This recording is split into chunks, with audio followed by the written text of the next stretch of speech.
Para comprender verdaderamente la magnitud de la tragedia que sacudió los cimientos de Las Cruces, Nuevo México, en el abrasador agosto de 2003, primero debemos sumergirnos en la geografía misma que sirvió de escenario. Las Cruces no es simplemente una ciudad, es un oasis árido enclavado en el Valle de Mesilla, custodiado por la imponente y dentada silueta de las montañas Organ. Estas montañas, que al atardecer se tiñen de un púrpura violento y majestuoso, han sido testigos mudos de la historia humana durante milenios, desde los pueblos ancestrales Mogollón hasta los conquistadores españoles que buscaban las 7 ciudades de oro, y finalmente hasta los estudiantes universitarios modernos que buscan un futuro en la Universidad Estatal de Nuevo México, NMSU. Es una tierra de contrastes extremos, donde el sol del desierto de Chihuahua puede calcinar la esperanza durante el día, pero donde las noches traen una brisa fresca que huele a artemisa y a tierra seca mojada por la lluvia esporádica. En este paisaje, la belleza y el peligro coexisten en un equilibrio precario. Fue en este entorno, en el verano de 2003, donde Catherine Jacqueline Sepich, conocida por todos como Katie, vivía sus días con la efervescencia propia de los 22 años. Pero antes de llegar a esa fatídica noche, debemos detenernos en la propia Katie. No era simplemente una estadística en un informe policial, era una fuerza de la naturaleza. Nacida en una familia que valoraba el trabajo duro y la unidad, Katie llevaba consigo una luz que, según quienes la conocían, podía iluminar la habitación más oscura. Estudiante de posgrado en Administración de Empresas, tenía el mundo a sus pies. Sus amigos la describían no solo como inteligente, sino como ferozmente leal, una joven mujer que, en una era anterior a la omnipresencia de las redes sociales, construía conexiones cara a cara, con una sonrisa genuina y una risa contagiosa que resonaba en los pasillos de ladrillo de la universidad. Imaginen, si pueden, la textura de su vida diaria, el peso de los libros de texto de economía, el olor a café quemado en las cafeterías del campus, el sonido del viento agitando las palmeras en el paseo y la sensación de invencibilidad que solo la juventud puede otorgar. Ella no sabía, no podía saber, que las placas tectónicas de su destino estaban a punto de chocar con una violencia inaudita. La noche del 30 de agosto de 2003 comenzó como tantas otras noches de sábado en una ciudad universitaria. El aire estaba cargado de electricidad estática y hormonas juveniles. Katie asistió a una fiesta, una reunión social típica donde la música de principios de los 2000, quizás un éxito de Outkast o Beyoncé, pulsaba a través de los altavoces, mezclándose con el tintineo de las botellas y el murmullo de 100 conversaciones superpuestas. En este microcosmos de alegría y desinhibición se produjo un evento mundano, casi trivial, una discusión. Katie y su novio tuvieron un desacuerdo. En el gran esquema de las cosas, era el tipo de fricción que se disuelve con la luz del día, pero en la oscuridad de esa noche pareció lo suficientemente significativo como para que Katie decidiera marcharse. Decidió caminar, Una decisión que, en retrospectiva, analizamos con el doloroso beneficio de la omnisciencia, pero que en ese momento era simplemente una joven mujer ejerciendo su autonomía en una ciudad que consideraba su hogar. Caminar a casa, un acto tan antiguo como la humanidad misma, un derecho fundamental a moverse libremente bajo las estrellas. Sin embargo, las sombras de las cruces ocultaban a un depredador. Aquí debemos hacer una pausa para considerar la naturaleza del mal azar. Gabriel Ávila no era un monstruo de cuento de hadas con garras visibles. Era un hombre, un ser humano con su propia historia de fallos y decisiones, que esa noche se cruzó en el camino de Katie. Ávila, un hombre con antecedentes, una bomba de tiempo caminando por las mismas calles que los estudiantes. Mientras Katie caminaba, con la mente quizás repasando la discusión o planeando sus estudios para la semana siguiente, Ávila la acechaba. El encuentro no fue una colisión de dos mundos iguales, sino el choque de la inocencia contra la brutalidad. La agresión que siguió fue de una violencia que desafía la descripción fácil. Un acto que robó no solo una vida, sino un futuro entero de posibilidades. Bodas que nunca ocurrirían, hijos que nunca nacerían, carreras que nunca se forjarían.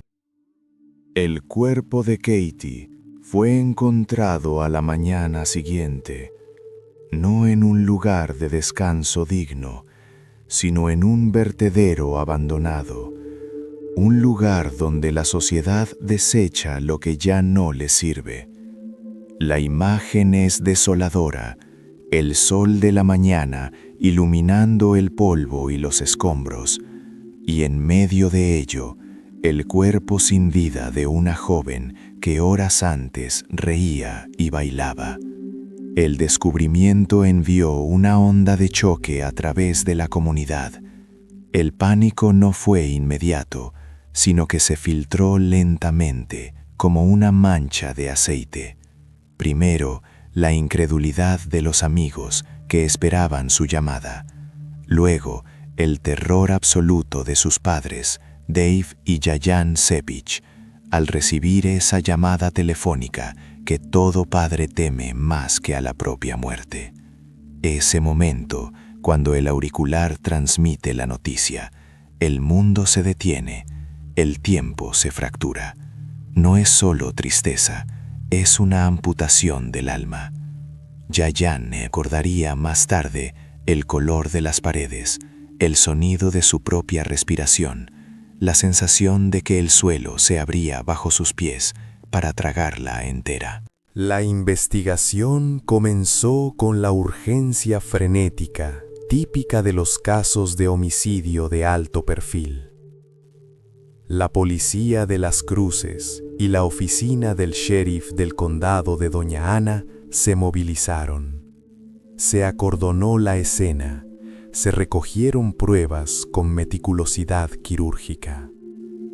Se encontraron fluidos corporales, piel bajo las uñas de Katie, evidencia de su lucha final y desesperada por la vida. Ella había luchado. En sus últimos momentos, Katie Sepich no se rindió, marcó a su asesino, dejando un mapa biológico que eventualmente conduciría a la verdad. Pero aquí es donde la historia toma un giro agonizante. A pesar de tener el ADN del asesino, no había coincidencia en la base de datos. El perfil genético se cargó en CODIS, el sistema de índice combinado de ADN, y el sistema devolvió silencio. Nada. Un vacío digital que resonaba con la frustración de los detectives y la angustia de la familia.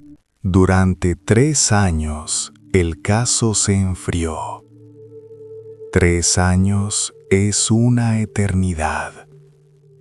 Imaginen 1095 días de despertarse y recordar que el asesino de su hija camina libre.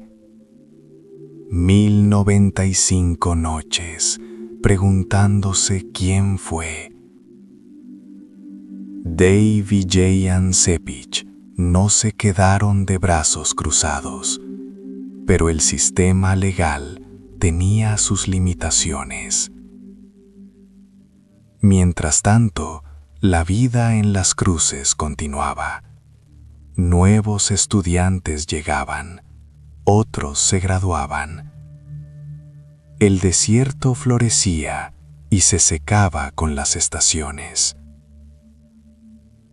En algún lugar, Gabriel Ávila continuaba con su vida, quizás mirando por encima del hombro, o quizás con la arrogancia de quien cree haber cometido el crimen perfecto.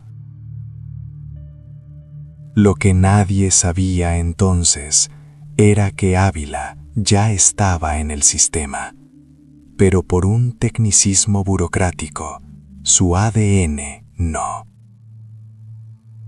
Había sido arrestado por un robo agravado en noviembre de 2003, apenas meses después del asesinato de Katie.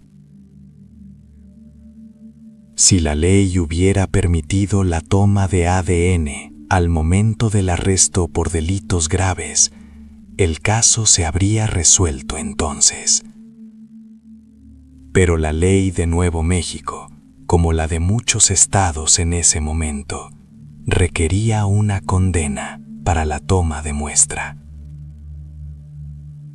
Y así, la verdad permaneció encerrada en una vial de sangre no analizada. No fue hasta 2006 que las piezas encajaron. Gabriel Ávila fue condenado por el otro delito y finalmente su ADN ingresó al sistema. La computadora zumbó. Los algoritmos hicieron su trabajo silencioso y eficiente, comparando secuencias de nucleótidos, buscando patrones en la hélice de la vida. Y entonces, ¡bing!, una coincidencia. El perfil del asesino de Katie Sepich tenía nombre: Gabriel Ávila. La noticia llegó a los Sepich no como un cierre final, sino como el comienzo de un nuevo capítulo en su odisea. Saber quién fue trajo alivio, sí, pero también una furia renovada. ¿Por qué había tardado tanto? ¿Por qué, si el hombre había estado bajo custodia policial meses después del asesinato, no se había hecho la conexión? La respuesta yacía en la legislación, en las palabras escritas en papel que dictaban los procedimientos policiales. Fue en este crisol de dolor y frustración donde nació la activista Jeyan Sepich. No se conformó con la justicia para su hija. Quería asegurarse de que ninguna otra familia tuviera que soportar la tortura de una espera innecesaria. Así comenzó la cruzada por la ley de Katie. Jeyan, una madre convertida en lobista, se adentró en los pasillos del poder en Santa Fe, la capital de Nuevo México. Imaginen a esta mujer vestida con la dignidad de su duelo, enfrentándose a legisladores, abogados defensores de la privacidad y burócratas escépticos. Argumentó con pasión y datos. Explicó que el ADN es la huella digital del siglo XXI, que tomar un hisopado bucal no es más invasivo que tomar las huellas dactilares, un procedimiento estándar desde hace 100 años. Sus discursos no eran meras palabras, eran súplicas viscerales, nacidas de la tumba de su hija. La batalla legislativa fue ardua. Los opositores argumentaban que tomar ADN al arresto violaba la presunción de inocencia, que constituía un registro e incautación irrazonables bajo la Cuarta Enmienda. Se planteaban escenarios distópicos de bases de datos gubernamentales controlando a la población. Pero Yayan y Dave contrarrestaban con la realidad brutal de los depredadores reincidentes. Mostraban cómo muchos violadores y asesinos tienen antecedentes de delitos menores o robos antes de escalar a la violencia letal. Si se les identificara temprano, ¿cuántas vidas se podrían salvar? La ley de Katie proponía que a cualquier persona arrestada por un delito grave se le tomara una muestra de ADN y se cotejara con la base de datos de crímenes no resueltos. Si no había condena, la muestra se destruiría, aunque este punto fue objeto de intenso debate sobre su implementación práctica. Finalmente, en 2006, Nuevo México aprobó la ley. Fue un momento histórico, el primer dominó en caer. Pero la ambición de los Cepich no se detuvo en las fronteras estatales. Llevaron su lucha a Washington, D.C., al Congreso de los Estados Unidos. Querían una norma federal. Querían que todos los estados se unieran a esta red de seguridad. El impacto económico de esta legislación también merece un análisis detallado. Un juicio por asesinato puede costar a los contribuyentes millones de dólares. Una investigación que se prolonga durante años consume recursos inmensos en horas hombre de detectives. Identificar al culpable rápidamente no solo es un imperativo moral, sino fiscal. Al sacar a un depredador de las calles antes, se previenen futuros crímenes, ahorrando costos incalculables en daños a la propiedad, atención médica a las víctimas y procesos judiciales futuros. Si nos detenemos a pensar en los contrafácticos, el panorama es vertiginoso. ¿Qué habría pasado si la ley de Katie hubiera estado vigente en 1990?